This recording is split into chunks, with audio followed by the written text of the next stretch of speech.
In the psychology of the modern civilized human being, it is difficult to overstate the significance of the house. Since as early as the Neolithic era, humankind has defined itself by its buildings. Buildings for worship, buildings for socializing, buildings for protection, even buildings for the commemoration of the dead. But of all the structures that mankind has invented for itself, there is little doubt that the house is that which it relies upon most completely for its continued survival.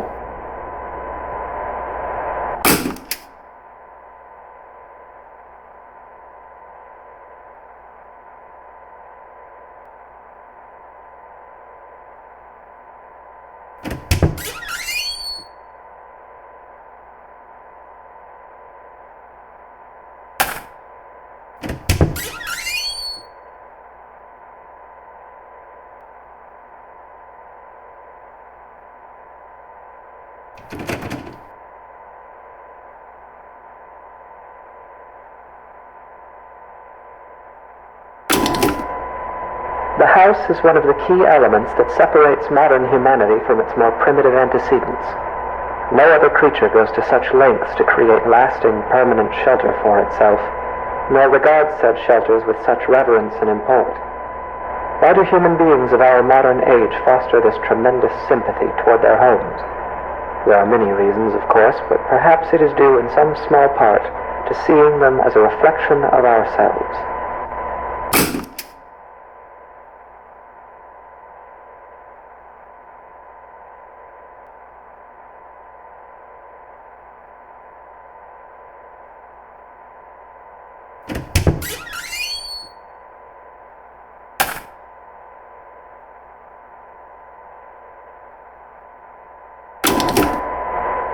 The anatomy of the house is such that this analogy is less superficial than at first it may seem. To carry it further, if we were to dissect a house as we might a human cadaver, we would find ourselves able to isolate and describe its various appendages and their functions in a decidedly anatomical fashion. There is even a fair number of direct comparisons to be drawn between those organs of a house and those of a human body.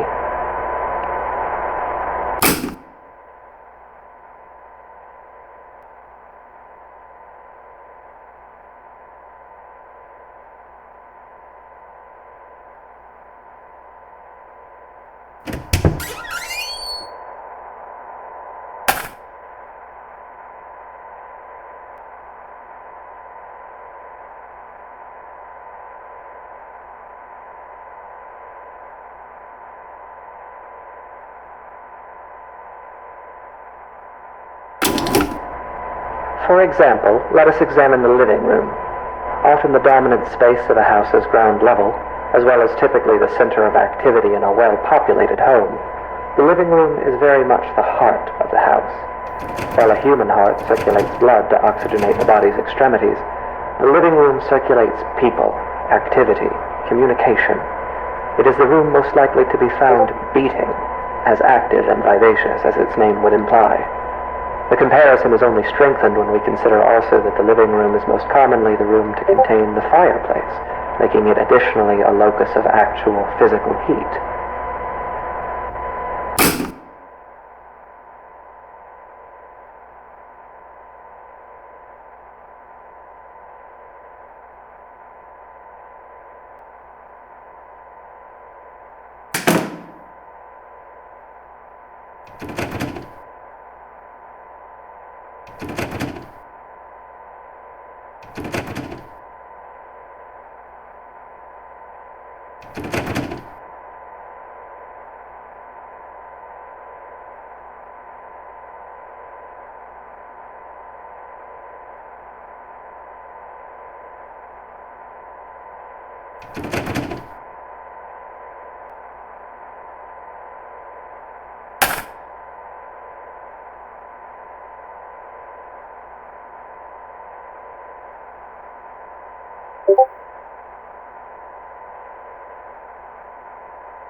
It is easy to think of the kitchen and dining room as the stomach or digestive system of a house, though this comparison is tenuous. By contrast, the function and analog of a bathroom should be immediately obvious. The hallways and corridors of a house are its veins, providing circulation coursing throughout its frame. A staircase bears more than a passing resemblance, both physically and symbolically, to a spine.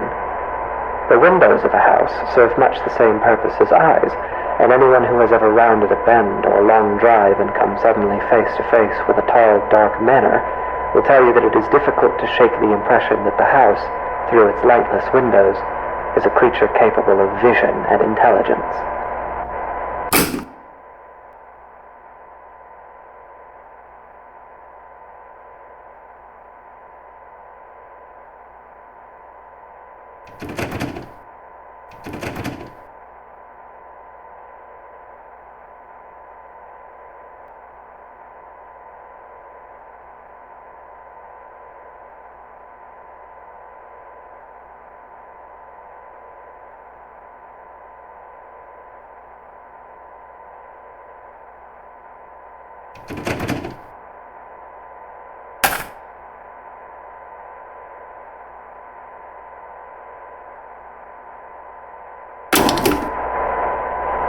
The bedroom is perhaps the room that most eludes direct comparison in this fashion. At a stretch, and allowing for a bit of poetic sympathy, it might be said that the bedroom is not unlike the human mind, or those parts of it which dictate thought and imagination. In the bedroom, dreams are dreamt, passions are ignited, epiphanies are experienced in cold sweat at early hours.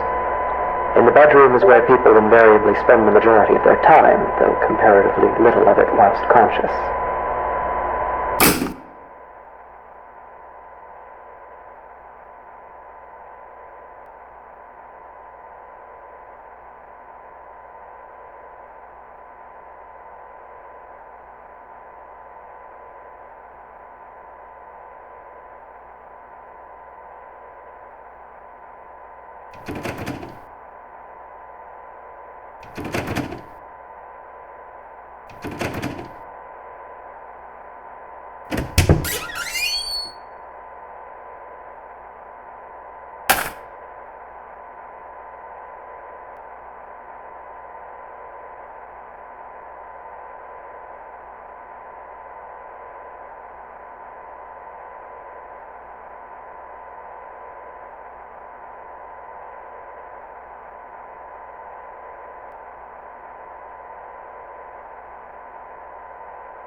And yet this analogy is an incomplete one, for obviously the mind is an exceedingly complex thing.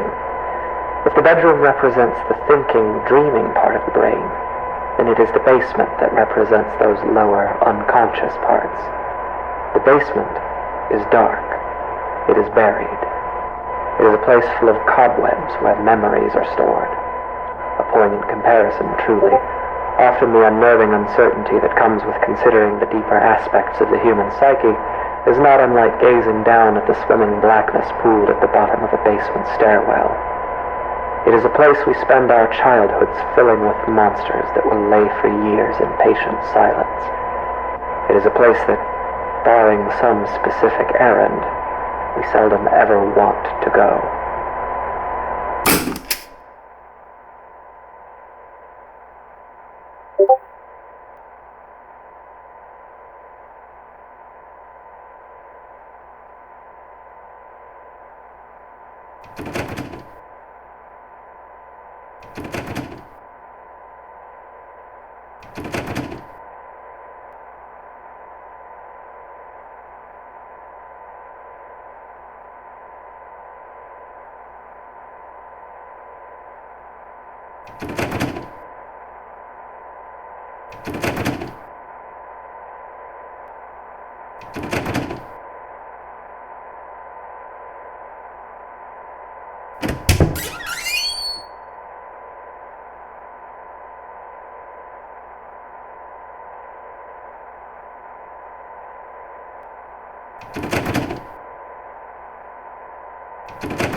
Of course, this comparison, though appropriate, is a very heavy-handed one, and often the basement is little more than a storage space littered with the corpses of spiders and woodlice. While poets and psychoanalysts no doubt dread the thought of a dark basement, in truth, it is the bedroom, the waking mind, that place of dreams, that is actually the most frightening of all.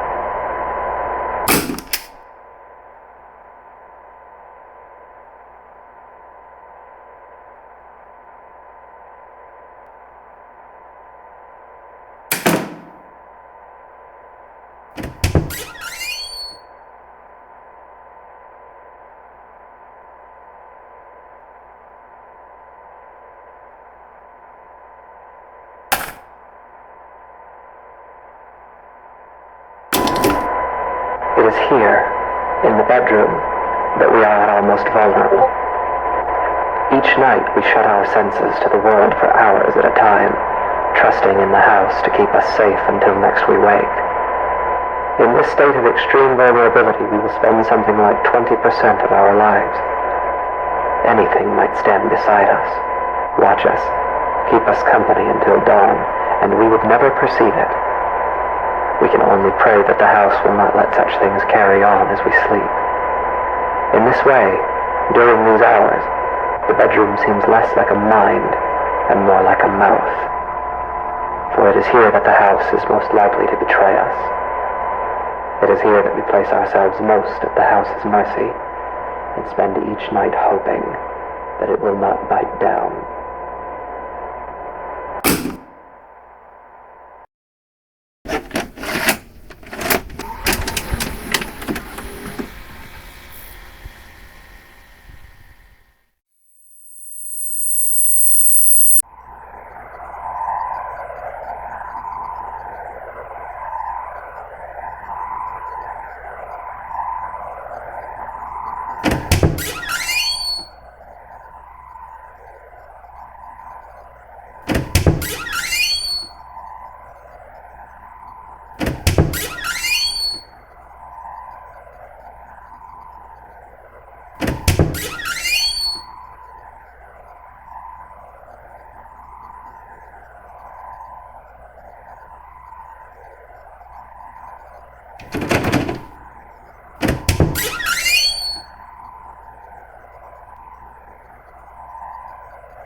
In the psychology of the modern civilized human being, it is difficult to overstate the significance of the house.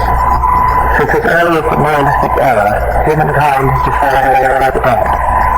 But of all the structures that mankind has invented for itself, there is little doubt that the house is that which it relies upon most completely for its continued survival.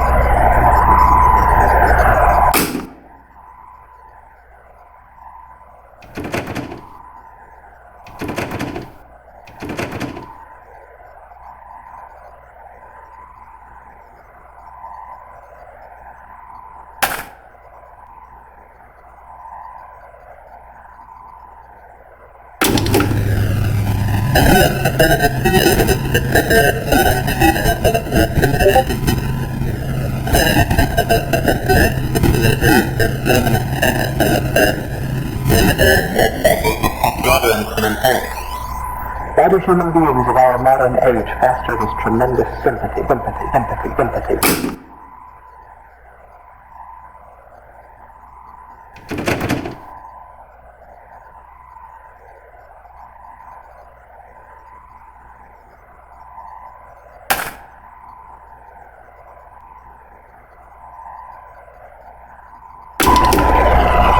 The anatomy of the house is such that the sonority is less superficial than at first becomes seen. To tell you further, if we were to dissect the house and unite a human together, we would find ourselves able to isolate and describe its various appendages and their functions in a decidedly anatomical fashion. There is even a fair number of direct comparisons to be drawn between our quarters to the house.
It is easy to think of the kitchen and dining room as the stomach or digestive system of a house, though this comparison is tenuous. By contrast, the function and analog of a bathroom should be immediately obvious. The highways and corridors of a house are its veins, providing circulation coursing throughout its frame. A staircase bears more than a passing resemblance, both physically and symbolically, to a spine. The windows of a house serve much the same purpose as eyes, and anyone who has ever rounded a bend on a long drive and come suddenly face to face with a pair's dark manor will tell you that the house is a creature capable of...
The bedroom is perhaps the room that most eludes direct comparison in this fashion.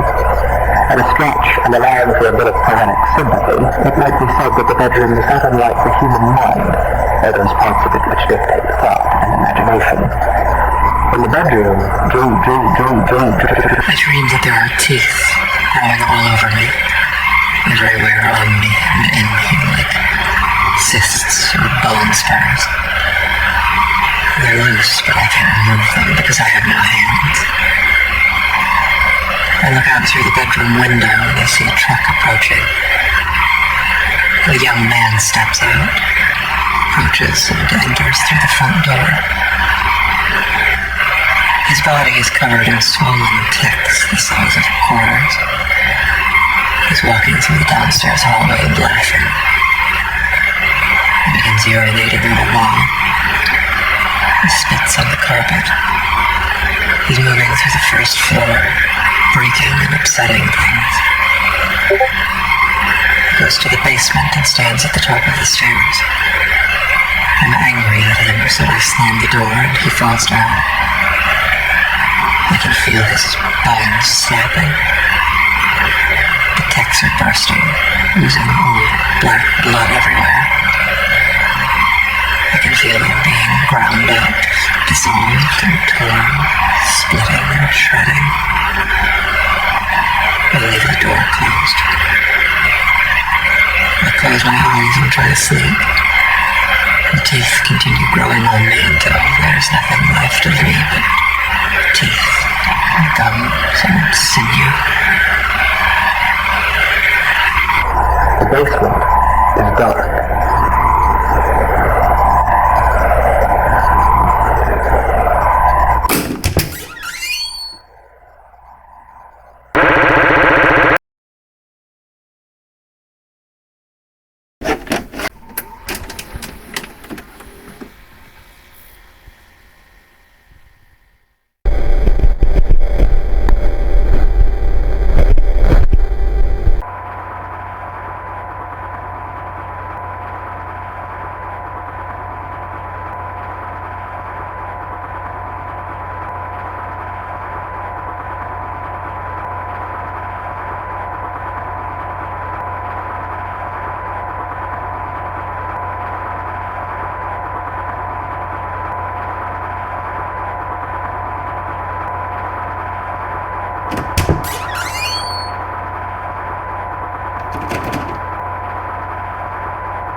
distinction that must be drawn between the words dissection and vivisection, a distinction that would appear to be lost on you.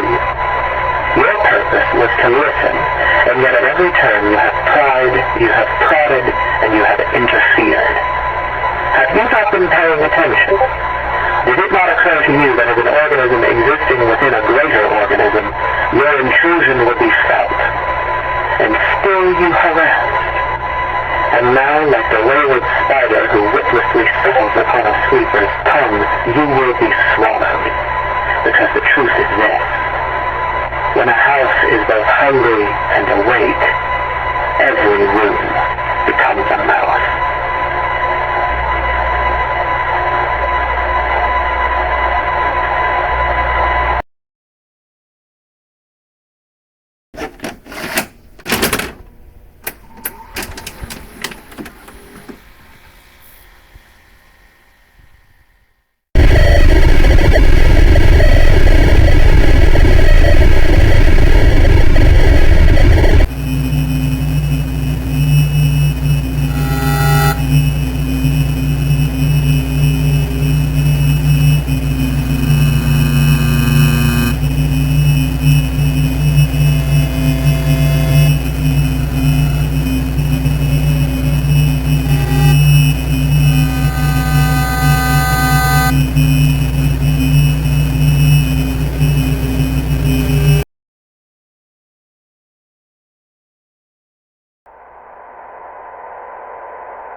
What happens to a house when it is left alone?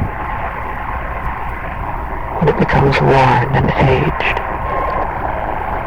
When its paint peels and its foundations begin to sink? When it goes for too long unlived in? What does it think of? What does it dream? How does it regard those creatures who built it, brought it into existence only to abandon it when its usefulness no longer satisfies them? It may grow lonesome. It may stare for long hours into the darkness of its own empty halls and see shadows, and its heart may jump as it thinks, here's someone again, I'm not alone. And each time it is wrong, and the hurt starts over. It may haunt itself, inventing ghosts to walk its floors, making friends with its shadow puppets, laughing and whispering to itself at the end of some quiet cul-de-sac. It may grow angry. Its basement may fill with churning acid like an empty stomach, and its gorge may rise as it asks itself through clenched teeth, what did I do wrong? It may grow bitter. It may grow hungry. So hungry and so bitter that its scruples dissolve and its doors unlock themselves. While a house may hunger, it cannot starve. And so, in fever and anger and loneliness, it may simply lie in wait. Doors open, shades drawn,